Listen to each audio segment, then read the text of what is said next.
Sa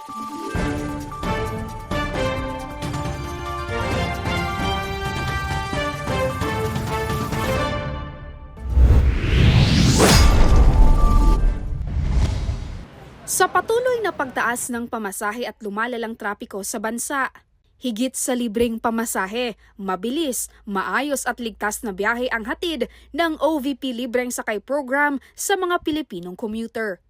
Kada araw, libo-libong Pilipino kabilang na ang maraming manggagawa at mag-aaral ang pinagsilbihan ng programa. Noong 2025, naitala si Jacob na biyaheng Pilcoa papuntang Quezon Avenue bilang ika-2 milyong pasahero.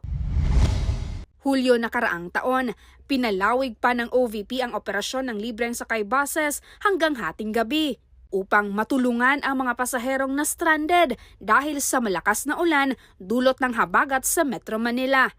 Simula 2022 hanggang Nobyembre noong nakaraang taon, pumalo na sa mahigit 2.8 million commuters ang naserbisyohan ng OVP Libreng Sakay Program.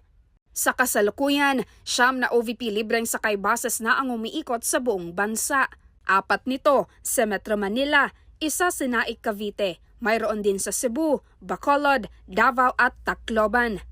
Dako kanig matabang sa mua kaning pipila sa mga nanginahanglan, kabahin aning pagsakay sa libre o pipila ka mga walang-wala makalibre diri.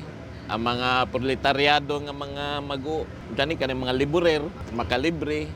O ginaw tuntang madugangan pud og unit ning kuan puhon.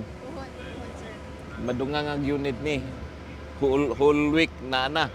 Maraming salamat sa Office ni Vice President sa Duterte. Malaking tulong ito talaga sa mga taga-Tacloban.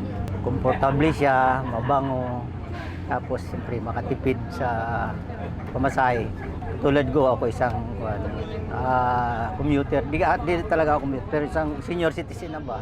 Malaking comfort itong mabibigay sa aming mga senior citizen. Makasakay ng libre. Tapos komportable, makakatipid sa pamasahe. Malaking tulong po kasi yung NCD na ipapamasahe, pambaon nila mga anak ko. Ako, si Maribeth Adlawan, at ito ang Valiente News Year-End Report.